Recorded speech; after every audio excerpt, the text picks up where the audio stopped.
Present ఈ news cinema ఇండస్ట్రీలో బాగా హాట్ టాపిక్ గా ట్రెండ్ అవడమే కాకుండా నందమూరి అభిమానులను బాగా టెన్షన్ పెట్టేస్తోంది. సాధారణంగా స్టార్ హీరోల ఫ్యాన్స్ కి ఒక క్యూరియాసిటీ ఉంటుంది. తమ హీరో ఎక్కడికి వెళ్తున్నారు, ఏం చేస్తున్నారు, ఎలాంటి బట్టలు వేసుకున్నారు, ఆయన యాక్టివ్ గా ఉన్నారా లేదా, సోషల్ మీడియాలో ఎందుకు పోస్టులు పెట్టడం లేదు, ఒకటా రెండా, ఇంట్లో అమ్మా నాన్న కంటే ఎక్కువగా ఆరా తీస్తూ ఓ కంట కనిపెడుతూనే ఉంటారు.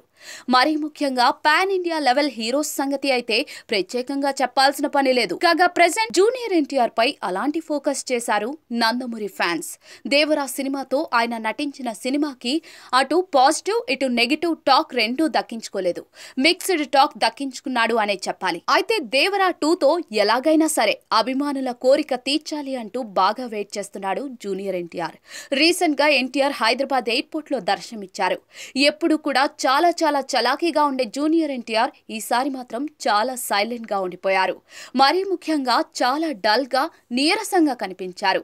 ఆయనకు ఏమైనా ఆరోగ్యం బాగోలేదా, లేకపోతే ఏమైనా టెన్షన్స్ లో ఉన్నాడా? నిన్న కాక మొన్న జరిగిన నాన్నే నితిన్ ఎంగేజ్మెంట్ లో చాలా హుషారుగా కనిపించాడుగా, ఇంతలోనే ఏమైంది, ఎందుకు ఎన్టీఆర్ చాలా డల్ గా ఉన్నాడు అంటూ అభిమానులు ప్రశ్నిస్తూ ఉన్నారు. మరికొంతమంది అభిమానులు టెన్షన్ పడిపోతూ ఉన్నారు. అసలు ఎన్టీఆర్ కి ఏమైంది అంటూ డీలా పడిపోతూ ఉన్నారు. అయితే మరికొంతమంది మాత్రం తారక్ నార్మల్ గానే ఉన్నాడే, మీ కంటికి అలా కనిపిస్తున్నాడు ఏమో అంటూ చెప్పుకొస్తూ ఉన్నారు.